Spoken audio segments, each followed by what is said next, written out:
Ibon, welcome to 10-Minute Talks, where practitioners, scholars, and scholar practitioners from all around the world come together to share their stories. They are just not conversations. They are reflection on peace, humanity, and change. In just 10 minutes, sometimes a little more, we uncover small acts, big ideas, and the human moments that shape our world. I'm your host, Harshdev. Today, I'm honored to introduce a remarkable peace builder and a respected voice from South Sudan, Mr. Dagu David. Dagu is the South Sudan Country Manager of the Whitaker Peace and Development Initiative, widely known as WPDI. In his role, he worked directly with communities, NGOs, and government actors, both at the national and subnational levels. His work focused on understanding the real issues affecting people, peace building, conflict resolution, and environmental challenges. With a strong academic foundation, he holds master's degree in human rights and conflict management from Santana Schools of Advanced Studies in Pisa, Italy, and a bachelor degree in international relations and sociology from the United States International University in Nairobi, Kenya. Before joining WPDI, he also worked with organizations such as UNDP, bringing valuable experience and deep understanding of local and regional dynamics. Today, he joins us to share his insights, experience, and reflection from South Sudan. And I'm truly excited for this conversation. Let's welcome Mr. Dagu David. Dagu, you have been doing this peace building work for more than 25 years. What's give you energy to wake up every morning and keep doing? Thank you very much, Harsh. And nice to be here and great to be on your platform today. Well, what can I say? Where should I begin from? All I can say is that I think the motivation is emanating from the fact that I'm a product of a society that needs a lot of peace workers at this point in time. We are coming in from a long period of strife, civil war, all sorts of unimaginable human suffering, and so on. And for us to change this narrative around, we need local peace builders, not just local peace builders, but people from this context who will be able to transform and change the issues and the situations around for the better. Young people especially, the future of this country lies upon, because they constitute the majority of the population, not just young people, but young people and women. Over 70% of the population of this country, of estimated 13 million people, are below the age of 35 or thereabout. So you can imagine the demographic dividend that is in place that can change things around if harnessed very well. And this is one of my motivation factor. So being a product of a place which is suffering for a prolonged period of time until the country attained independence, as you know, in 2011, the country has been going through successive civil wars, and so on since the independence of Sudan, when it was still part of Sudan in 1956. That went on until the peace agreement in 2005 between the Sudan People's Liberation Movement, who were then fighting for rights and freedom of those who are marginalized in the southern part of the country. And then, through that comprehensive peace agreement, which was agreed upon in 2005, the country then attained. There was a transition period of 6 years in place that was put in place to see to it that the country should make peace attractive for all its citizens, be it those in the periphery and so on. Given that it's a country of big diversity. When taken Sudan as one, there are over 200 ethnic groups. So the center can not only be the ones playing and enjoying the fruits of freedom and independence and peace in it, while marginalizing the periphery. So when the people of southern part of the country felt that peace was not made attractive, they chose to vote for secession, which resulted in the independence of the country, which is now known as the Republic of South Sudan, in July 2011. So you can see this kind of context where we're coming from. This is what motivates me every day to wake up, to work, to achieve all sort of things that I see out there in countries that are thriving. I want to see to it that South Sudan thrives, using the energies of young people, the women, and the whole population in one way or another. Through many aspects of things, like engaging them, building skills, and also supporting local development, and so on, so that all the destruction that has that has happened here during the course of these wars, these young people and so on, can participate fully and properly in the rebuilding of the country to get the country that they aspire for. Thank you, Dagu. Let me ask you a slightly different question. So, I mean, from your experience in South Sudan, what's give you hope for the country's future, especially when we talk about peace and development?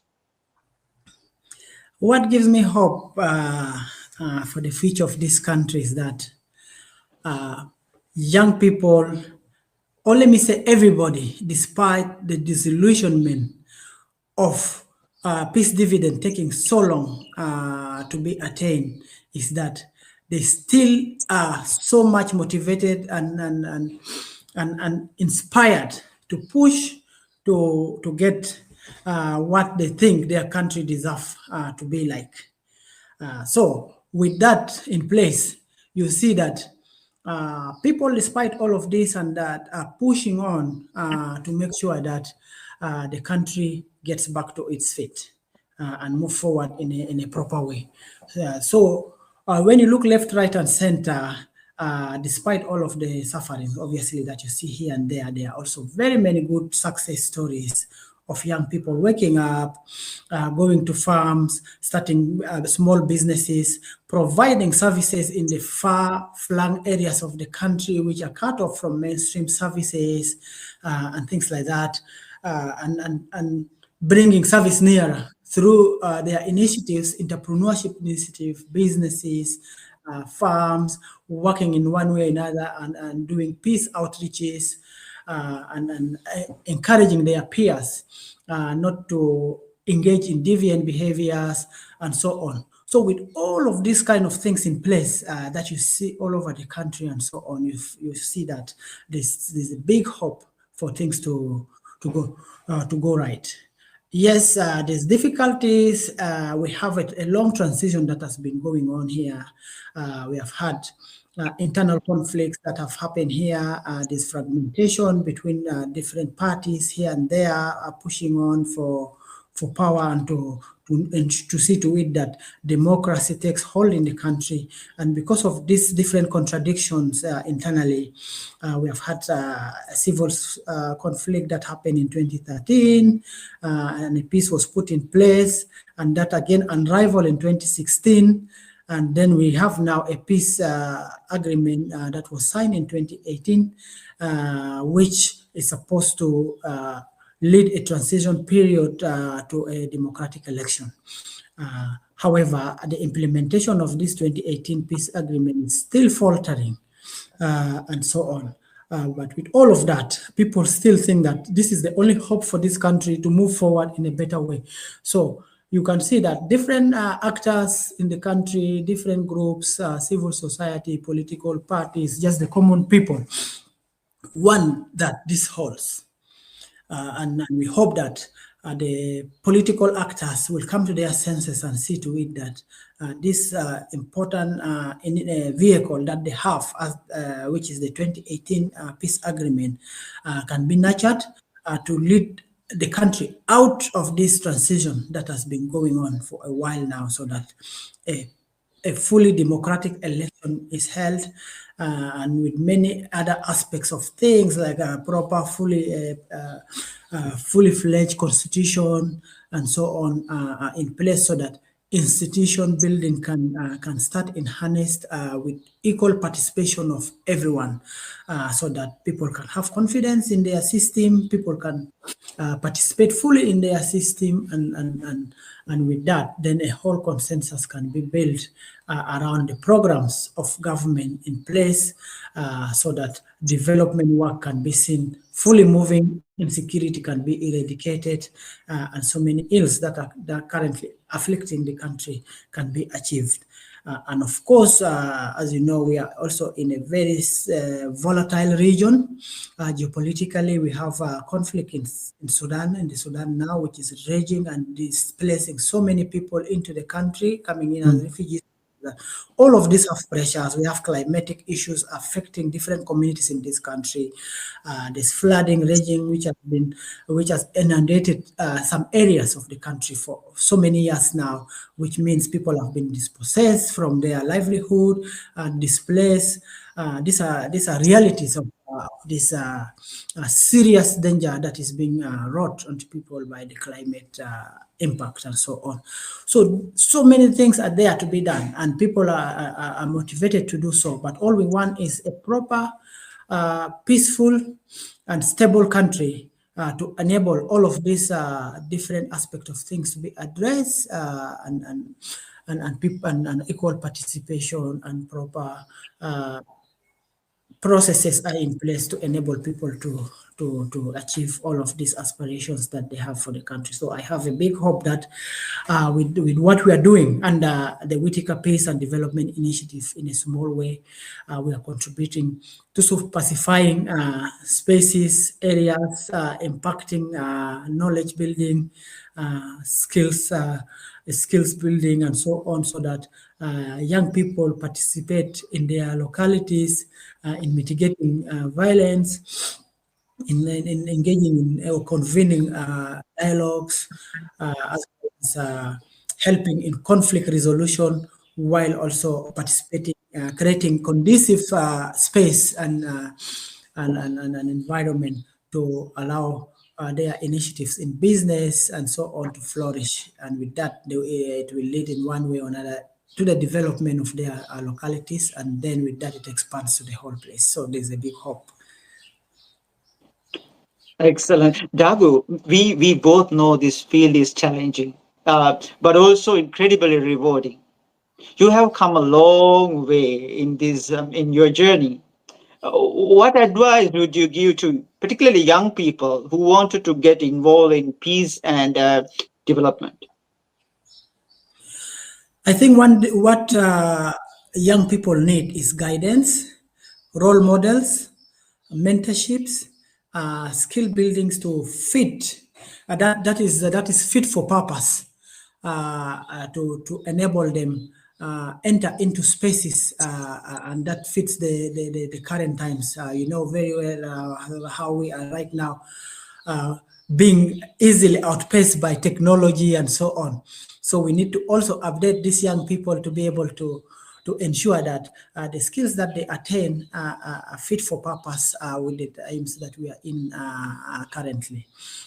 So with that, I think if we can have such kind of initiatives and programs for young people to be able to attain skills and so on, I think there will be a lot that they can do, and there will be a lot that can be removed in terms of the perception that people have on young people. Like here in this country, young people are always perceived as perpetrators of conflicts.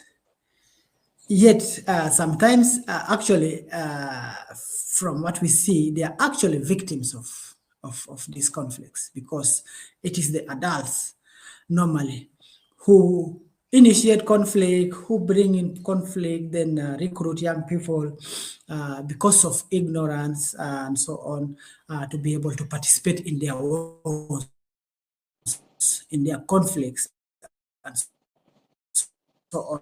And that is to fulfill the selfish interests of certain individuals. At the end of the day, these young people are the ones who fight them for these adults. And they become the victims, they're killed, they lose opportunities, they lose chances to be in school, they lose chances to become good citizens, to participate in the development of their communities, and so on.